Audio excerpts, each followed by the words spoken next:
Hi everyone, कैसे हैं आप सब। आपने कभी भी न्यू ईयर रेजोल्यूशन बनाया है? फेल हो जाता है ना। हमें लगता है हम इस बार तो न्यू ईयर से एक्सरसाइज करना स्टार्ट करेंगे। इस बार तो हम न्यू ईयर से अपनी डाइट ही चेंज कर देंगे। एकदम म्यूजिकल इंस्ट्रूमेंट के बादशाह बन जाएंगे या फिर कुछ नया करना शुरू करेंगे। सोचा है ना, सबने सोचा होगा कभी ना कभी। कितनी बार काम करता है। ओ हाँ, वो ट्रैवलिंग वाली जो वॉन्डरलस्ट होती है वो तो मैं भूल ही गई थी बताना। बट एनीवे, कितनी बार काम करता है।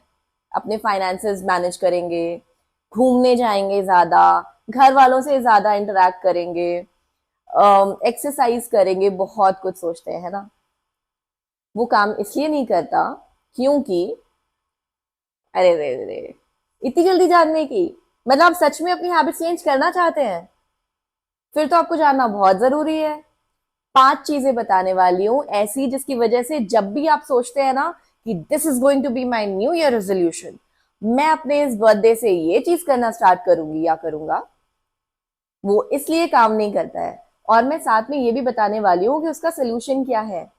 पहला रीजन, जब भी हम सोचते हैं कि हम इस दिन से ये हैबिट क्रिएट करेंगे, मेंटेन करना स्टार्ट करेंगे, ये नई हैबिट बनाएंगे, जैसे वो आपका बर्थडे है, वो न्यू ईयर है, वो किसी भी महीने की पहली तारीख है, 5वीं तारीख है, 10वीं तारीख है, या ऐसा कोई भी एक दिन डिसाइड करते हैं ये सोचने के लिए कि इस दिन से हम ये काम करना शुरू करेंगे, तो आप अपने लिए ऑलरेडी एक फेलियर का तरीका ढूंढ के बैठे हैं, क्योंकि आप उस दिन से कभी भी वो काम नहीं कर पाएंगे। उसका रीजन ये है कि आपने सोचा आज, वो थॉट्स आपके दिमाग में आए हैं आज, और आप वेट कर रहे हैं उस दिन का जो कभी आएगी।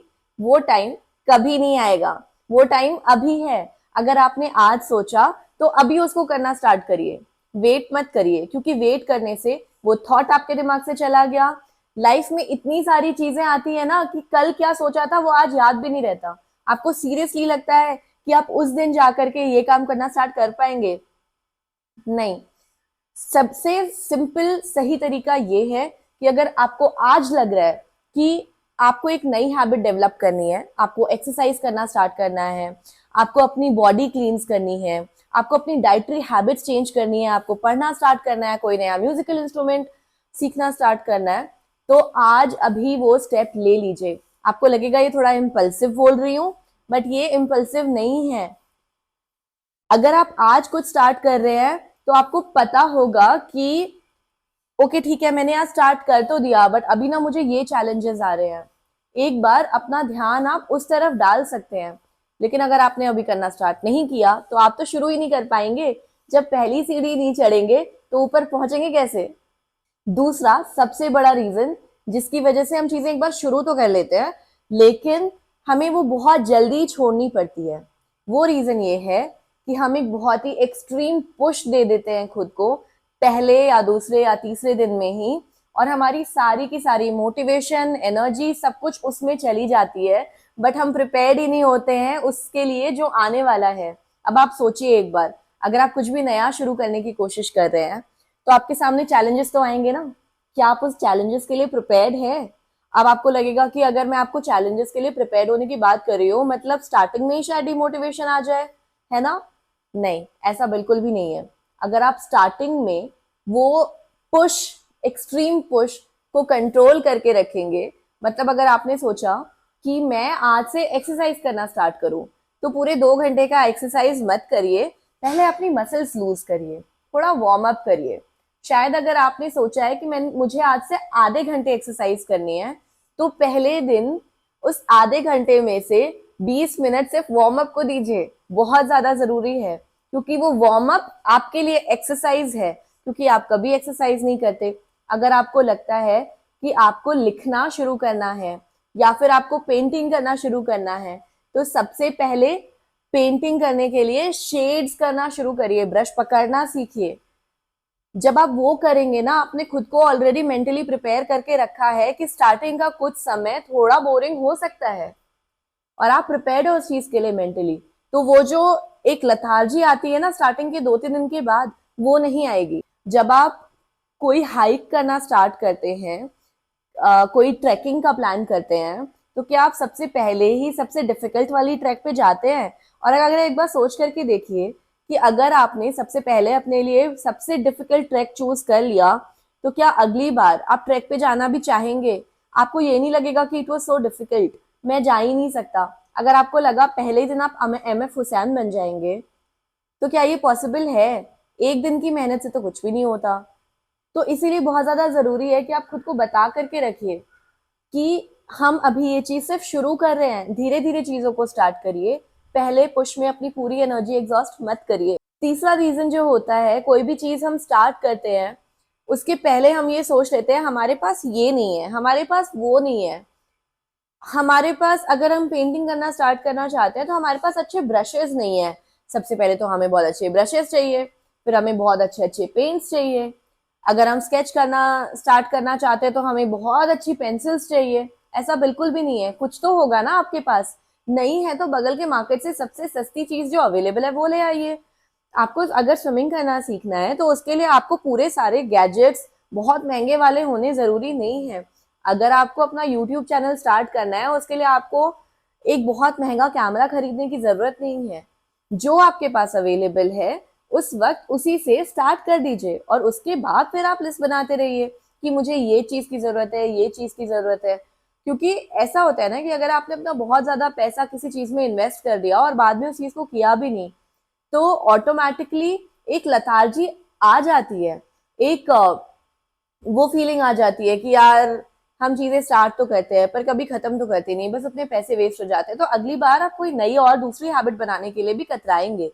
तो इसीलिए थोड़ा स्मार्टली काम करिए, और सबसे पहले जो आपके पास अवेलेबल है उससे चीजें स्टार्ट करिए। एक दो दिन में आपको पता भी लग जाएगा कि आप उसे आगे कंटिन्यू करना चाहते भी हैं या नहीं। अगर नहीं करना चाहते हैं तो आपके पैसे भी बच जाएंगे और आपका टाइम भी। चौथा सबसे बड़ा रीजन जो है जिसकी वजह से हम कोई हैबिट स्टार्ट नहीं कर पाते, या अगर स्टार्ट करते तो उसे मेंटेन नहीं कर पाते, वो ये है कि हम अपनी उस नई हैबिट के लिए कोई ना स्पेस डेडिकेट करते हैं ना टाइम डेडिकेट करते हैं, या फिर दोनों।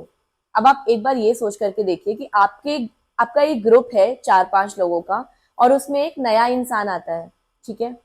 तो क्या आप उस नए इंसान को कंफर्टेबल फील कराने के लिए उसे थोड़ा स्पेशल ट्रीटमेंट नहीं देंगे? देते हैं ना। तो फिर अपनी इस नई हैबिट के लिए क्यों नहीं? अगर आपका ऑलरेडी एक शेड्यूल है, एक तरीके की लाइफस्टाइल है, उस लाइफस्टाइल में आपने सोचा कल से मैं रोज जर्नलिंग करूंगी, ठीक है, सोच तो लिया, पर आपने ये सोचा कि वो जर्नलिंग का टाइम आपने कब के लिए रखा है? आप सुबह करेंगे या शाम को? मेडिटेशन करना है कल से, सुबह करेंगे या शाम को? सुबह करेंगे तो कब करेंगे? दोपहर में करेंगे तो कब करेंगे? कितनी देर के लिए करेंगे? वो टाइम स्टार्टिंग में डेडिकेट करना, वो स्पेस स्टार्टिंग में डेडिकेट करना बहुत ज्यादा जरूरी है, क्योंकि वो एक नई चीज है आपकी लाइफ में जो कि साइडलाइन हो जाएगी अगर आपने उसके लिए टाइम डेडिकेट नहीं किया। तो नेक्स्ट टाइम अगर आप कोई भी नई हैबिट स्टार्ट करना चाहते हैं तो एक स्पेसिफिक टाइम डेडिकेट कर दीजिए कि इस टाइम में इतने बजे से इतने बजे तक मैं रोज ये काम करूंगा। और उस time, specially in the starting period of developing that habit, अगर उस टाइम में आपके पास कोई और काम आ रहा है, अगर आपको फ्रेंड्स के साथ बाहर जाना है, कोई और दूसरा प्लान करना है, कोशिश कीजिए जितना ज्यादा हो सके उस टाइम को डेडिकेटेड रखिए सिर्फ उस हैबिट के लिए। स्टार्टिंग में मत टालिए कि ठीक है मैं अभी 6 बजे से 7 बजे तक अपने फ्रेंड्स के साथ घूम करके आ जाऊंगी, उसके बाद मैं ये काम कर लूंगी। नहीं, अगर आपने सोचा था 6 to 6:15 you will write, do sit at 6 till 6:15 and do right. Okay, उसके बाद क्योंकि स्टार्टिंग में ना बहुत ही फ्रेजाइल होती हैं ये हैबिट्स, बहुत ज्यादा उसके लिए डेडिकेटेड टाइम आपको रखना पड़ेगा, स्पेस रखना पड़ेगा। पांचवी चीज जो मैं बताने वाली हूँ वो इससे जस्ट ऑपोजिट है, लेकिन बहुत ही ज्यादा जरूरी है। आपने एक हैबिट फॉर्म कर ली, ठीक है, बट अब बहुत ज्यादा जरूरी है कि आप इसको मेंटेन भी करें। लेकिन क्या होता है, हमारी जो लाइफस्टाइल होती है ना, जो लाइफ होती है ना, वो आपको इतना तो लग्जरी नहीं देती कि आप हर काम उसी दिन उसी वक्त जो आपने डिसाइड किया है कर पाए। क्योंकि बहुत सारी चीजें आती हैं जो कि आपका वो वाला ही टाइम डिमांड कर रही हैं और वो इससे ज्यादा इंपॉर्टेंट है। तो क्या इसका मतलब है कि आप वो काम उस दिन नहीं करेंगे? नहीं, ऐसा कभी भी मत करिएगा। क्योंकि नो मैटर कितना टाइम से आप वो हैबिट फॉलो करते आ रहे हैं, लेकिन अगर आपने एक दिन छोड़ दिया, 2 दिन छोड़ दिया, धीरे धीरे करके वो हैबिट मेंटेन करना बहुत ही ज्यादा मुश्किल होता जाता है। तो इसका सबसे इजी तरीका यही है कि पहली बात तो कोशिश करिए कि वो जो डिसाइडेड टाइम है उस टाइम में और कोई चीज आप नहीं कर रहे हैं। अगर करना पड़ रहा है आफ्टर सर्टेन टाइम, अगर कोई चीज बहुत इंपॉर्टेंट आ गई जो इससे भी ज्यादा इंपॉर्टेंट है, वो आपको करना ही है, तो वो काम करने से पहले आप डिसाइड कर लीजिए कि ठीक है, मैं ये काम 6 से 7 में नहीं कर पा रही हूँ, तो मैं इसको 5:45 से 6 के बीच में ही कर लेती हूँ, या फिर 7 to 8 कर लेती हूँ। कोशिश कीजिए कि उस टाइम से पहले आप वो चीज निपटा लें। उसके बाद का प्लान कोशिश करिए कि आप ना बनाएं, क्योंकि अगर बाद का बनाएंगे बहुत चांसेस है कि आप वो काम नहीं कर पाएंगे। ये 5 तरीके हैं जिससे आप अपने आप को वो हैबिट नहीं फॉर्म होने से बचा सकते हैं, या अगर एक बार आपने फॉर्म कर ली है तो उसे आप छोड़ दें, उससे डिटैच हो जाएं, इस चीज से बचा सकते हैं। तो ट्राई करके देखिएगा। 1 जनवरी बहुत ज्यादा दूर नहीं है। 1 जनवरी का वेट मत करिए कोई नई हैबिट स्टार्ट करने के लिए। कोई न्यू ईयर रेजोल्यूशन टाइप की कोई चीज नहीं होती है। 31 को पार्टी हार्ड, और अभी से कोशिश करिए कि आप एक हैबिट मेंटेन कर लीजिए खुद के लिए। बहुत जरूरी होता है कि हम लाइफ में कोई नए नए चेंजेस लेकर के आते रहे अपनी पर्सनालिटी में, उसी से हमारी पर्सनालिटी ग्रो होती है, डेवलप होती है। एक स्टैग्नेंसी अगर कहीं पे भी आ जाती है तो ये कोई बहुत अच्छी बात नहीं है। रुका हुआ पानी जो होता है वो सड़ने लगता है, महकने लगता है, उसमें मच्छर पनपने लगते हैं। तो जरूरी है पानी का फ्लो मेंटेन करके रखना, और इसीलिए जरूरी है अपनी पर्सनालिटी को भी एक फ्लो दे करके रखना। एक पर्सनालिटी आपने डेवलप कर लिया है, इसका मतलब ये नहीं है कि आप उसी को लेकर के 60 साल तक, 70 साल तक और जीते रहें। ठीक है? ठीक है। तो मैं मिलती हूँ आपसे अगले हफ्ते। अगले हफ्ते का कंटेंट बहुत ही ज्यादा अमेजिंग होने वाला है, बहुत ही एक्साइटिंग चीजें होने वाली हैं। तो मैं मिलती हूँ आपसे नेक्स्ट थर्सडे। तब तक के लिए bye bye, take care and subscribe the channel.